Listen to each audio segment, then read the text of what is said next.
yeeshay kulankoodii sideedaad kulankaasi oo gudoominayay Professor Salabaan Axmed Guuleed ayaa waxa ka soo qayb galay badiba xubnaha guddigu uu ka kooban yahay kulanka guddiga waxbarashada qaranka oo bishiiba 2 jeer ka qabsooma caasimada Hargeysa ayaa lagu gorfeeyay ajendayaal kala duwan oo ku aadan horumarinta waxbarashada dalka ajendaha ugu weyn ee toddobaadkan guddigu ay ku ballansanaayeen ayaa ahaa meelmarinta heer hoosaadka guddiga oo ay afkaartooda ka dhiibteen xubnaha guddigu qodobada iyo qaabka loo dhigayo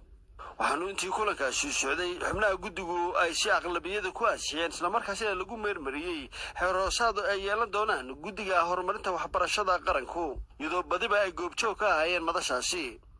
ugu dambeyntii xubnaha guddiga ayaa isla qaatay in ay dedejiyaan qorshe 3 bilood ah oo ay kaga qayb qaataan horumarinta waxbarashada qaranka markii uu soo dhamaaday kulanka guddiga horumarinta waxbarashada qaranku ayaa waxa warbaahinta uga warbixiyay waxyaabihii laga wada hadlay ansixinta heer hoosaadkaasi Professor Salabaan Axmed Guuleed oo ka mid ah xubnaha guddiga halkan waxa fadhiya maanta xubnihii guddiga waxbarashada qaranka oo aqlabiyad ah iyadoo ay tahay fadhigoodii sideedaad intii la asaasay waxaan ka shaqeynayeen inta sidii asaaska iyo shuruucdeedii heer hoosaadkii iyo hawlihii lagu sameyn lahaa lagu hirgelin lahaa komishanka maanta soo gabagabowday oo loo codeeyay in heer hoosaadkii sidaa lagu fuliyo wasaaradda waxbarashaduna ay wasiirkuna sidaa ku dhaqan geliyo guddiga waxbarashadu sida loo ogyahay waa qayb ka mid ah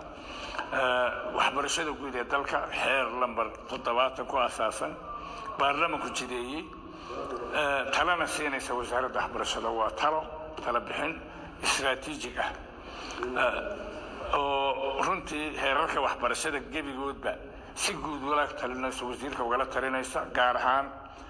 primary-ga iyo secondary-ga iyo wixii kale kolba ku soo kordha horumarinta waxbarashada dalka hirgelinteeda maaliyadeeda dhaqangelinta wixii ikhtiraacadka caalamka ka jiray ay nagu soo biiriyo kolba tala ka bixin waa structure-ka wasaaradda oo ay ka mid tahay dhinac laakiin haddana waa la talin guddi la talineed weeye wasaaraddu structure-keega uu dhan yahay hase ahaatee kolba itijaahay waxbarashada u socoto waa laga maan in la qiimeeyo oo dadka dibadda ka joogeen markaa wasaaradda waxbarashada hawl maalmeedka haynin khubaradii inay iyaguna sidaa inta u eegaan tala ka bixiyaan runtii waxaan aad iyo aad uga mahadcelinaa wasiirka oo sida loogu talagalay si ka badan ula shaqeeyo wasaaradda guddidan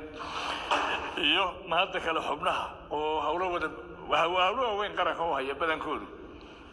sida uga soo qayb galaan hawshana wargeliyaan insha Allah shirka noogu xigana waa 2 toddobaad ka bacdi probably bisha 3 ama 4 kulba meelahaas ku dhacaya baan u maleynayaa insha Allah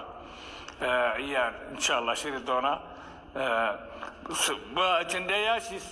sanadka cusub ee 23 kana